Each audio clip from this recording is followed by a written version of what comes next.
Hi friends, വയനാട്ടിലേക്ക് ഒരു യാത്ര. വെക്കേഷനല്ലേ, കുട്ടികളായിട്ട് ഒരു യാത്ര ആവാമെന്ന് വിചാരിച്ചു. താമരശ്ശേരി ചുരം കയറിപ്പോയത് വയനാട് ഡാമിലേക്കാണ്. ഫസ്റ്റ് ചെന്ന് കയറിയത് വയനാട് ഡാമിൽ.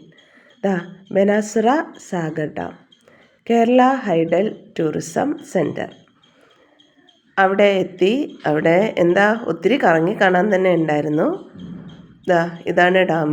ഡാമിൽ ഒട്ടും തന്നെ വെള്ളം ഉണ്ടായിരുന്നില്ല. ഭയങ്കര വെയിലായിരുന്നു. നമ്മൾ പോകുമ്പോൾ ഒത്തിരി വെള്ളം വറ്റി കിടക്കുകയാണ്. അവിടെ ബോട്ട് സർവീസൊക്കെ എങ്കിലും ഉണ്ട്. ഒത്തിരി ദൂരം നടന്ന് കാണാനായിട്ട് കുറേ സ്ഥലങ്ങൾ മാത്രം തന്നെ ഉള്ളൂ. പിന്നെ കാണുന്ന ഈ പടി കയറിപ്പോകണം. പടി കയറി പോകാനായിരുന്നു ഭയങ്കര കഷ്ടം. എല്ലാവരും കയറി അങ്ങ് മുകളിലെത്തിയെങ്കിലും ഞാൻ കുറേ ദൂരം പടിയിലൂടെ നടന്ന് അങ്ങ് തളർന്നു കേട്ടോ. തളർന്ന് കുറച്ച് നേരം റെസ്റ്റ് എടുത്തതിന് ശേഷം ഞാൻ വീണ്ടും കയറിയത്. നല്ല അടിപൊളി സ്ഥലമാണ്. സ്ഥലം മാത്രമേ കാണാവുള്ളൂ, പ്രത്യേകിച്ച് വേറെ ഒന്നും അവിടെ കാണാനില്ല. ഡാം, സ്ഥലം, ഇങ്ങനെയുള്ള കാര്യങ്ങളൊക്കെ അവിടെ കാണാനുള്ളൂ. ഒത്തിരി നടന്ന് കാണാം. പിന്നെ നടക്കാൻ ബുദ്ധിമുട്ടുള്ളവർക്ക് ഇതുപോലെ ഒരു വണ്ടി അവിടെ അറേഞ്ച് ചെയ്തിട്ടുണ്ട്. പടി കയറി പോകുന്ന സമയത്ത് ഇങ്ങനെ ഒരു വണ്ടി, ഒരാൾക്ക് 25 രൂപ എങ്ങാണ്ടാണ്. അപ്പോൾ ഞാനൊഴിച്ച് എല്ലാവർക്കും നടക്കാൻ ഭയങ്കര ഇൻട്രസ്റ്റായി. പിന്നെ ഞാനും ഒപ്പം കൂടി അവരൊപ്പം നടന്ന് സ്ഥലങ്ങളെല്ലാം കാണുന്നുണ്ടായിരുന്നു.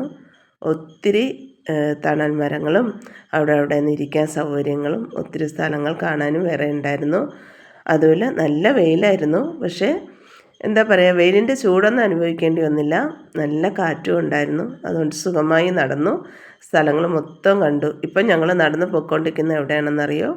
ബോട്ടിൽ കയറാൻ വേണ്ടിയിട്ട്. പക്ഷേ അവിടെ ചെല്ലുമ്പോഴത്തേക്ക് 5 പേര് കയറുന്നതിന് 1500 രൂപ ടിക്കറ്റ്. വേറെ ജോലിയില്ല.